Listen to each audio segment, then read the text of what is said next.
but I want to bring to the stage to chat with us current teacher, class of 1989, and the 2024 Minnesota Teacher of the Year.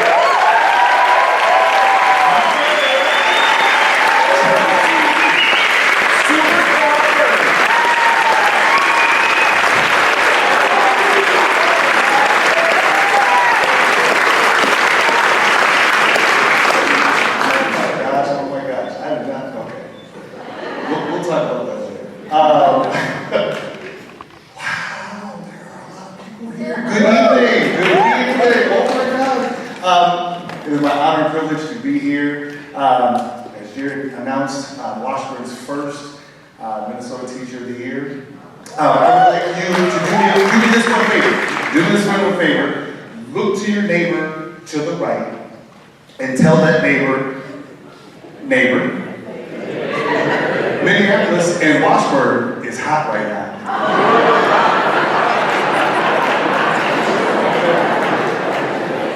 Now I need you to do me another favor. Look to your other neighbor, okay? Look to your other neighbor and tell them, neighbor,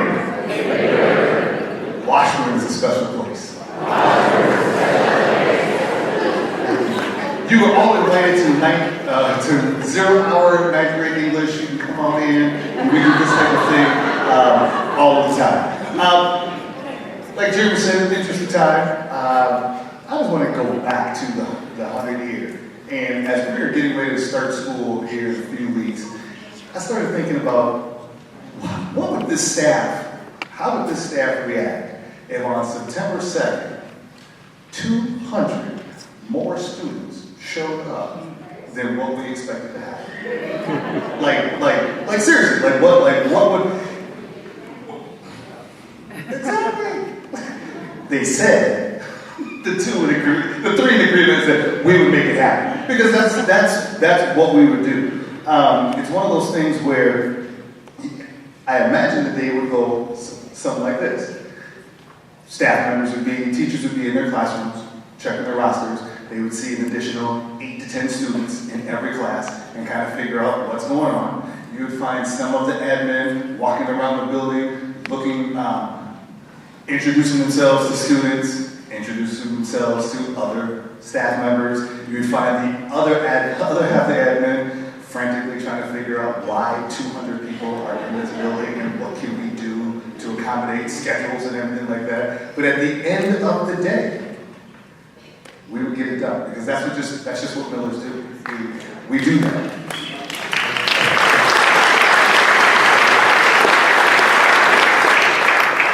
We don't worry about get into the got up there when we're first in this, we're third in this, we're eighth in this. We don't necessarily get into that. That's not what we do. We're not worried about being the best. What we're worried about is focusing on doing our best for all of the students, for all of the faculty, for everyone that comes into the building.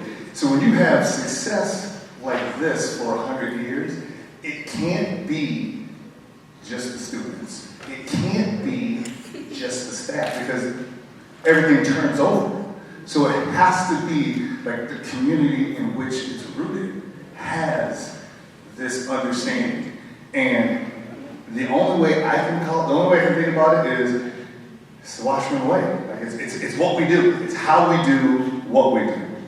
And again, it looks like students and faculty supporting and being supported by their colleagues and their friends. It creates this mood where risk-taking is a little easier, where success definitely finds and creeps its way in. It's another way of when students, and here's the big part, when students see other adults, when they see the adults treating each other like emotionally mature and responsible humans, that just becomes a North Star. That becomes where we're going. That becomes that's our sight. That's the blueprint for achievement. Again, it's the Washburn way. It's hooked up to 3 things, and Jerry talked about it earlier. We've gone over them. It's the academics. It's the arts. It's the athletics.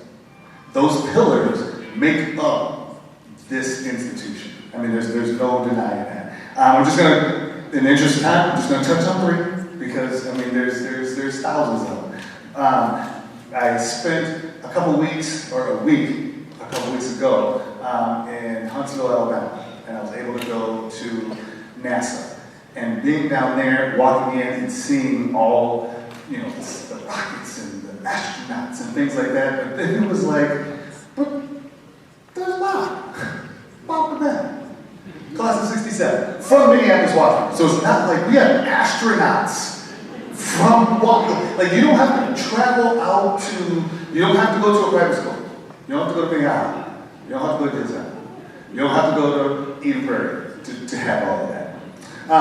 In the arts, every year, our 9th grade team, we choose what the curriculum is going to be, and we introduce in the 4th quarter every 9th grader to an alum, Miss Young Noise. So we listen to people's stories, and we read their stories, and not just any story, but in the 4th quarter, we specifically look for stories of women of color and what their contribution has been. And just the fact that she could turn this book, The Grace of Silence, and create it in the form of a memoir, but give it as a gift from a Miller to future Millers is extraordinary. And then last one is, I love it, Lego. Patty Byrd. Patty Byrd, okay, so the first graduating year, and I was trying to figure out like what happened. She not only was a part of founding the LPGA, but she was the first president of the LPGA, and is to this day still goated as no one has won more professional matches on tour than Patty Byrd. So all 3 of them, again, from these walls, from this institution, it's not like it's magic. It's not. It's the way we do what we do. And it's an honor and a privilege to be a part of it. Not quite the triple threat, because I didn't have 3 of them go through, but I do have class of 89 here, teaching here right now, and had a recent grad go through, and I can tell you that the staff not only encourage, but invite the students to find where is their part in the pillar. Is it academics? Is it athletics? Is it the arts? There's a space for everything. And again, the teachers here and the admin here want more than nothing than your students and Millers to just produce and be great. I'm going to close with this. The destination school of excellence is lofty. But this has been evident since day 1, when again, 200 extra students showed up when they weren't supposed to. So that kind of already lets you know you're a destination. We talked about the arc of success and how it bends towards the horizon. When we stay rooted in who we are and what we stand for, the sky is the limit for Washburn High School as it heads into its next century. Today is a great day to be a Miller, and I thank you very much.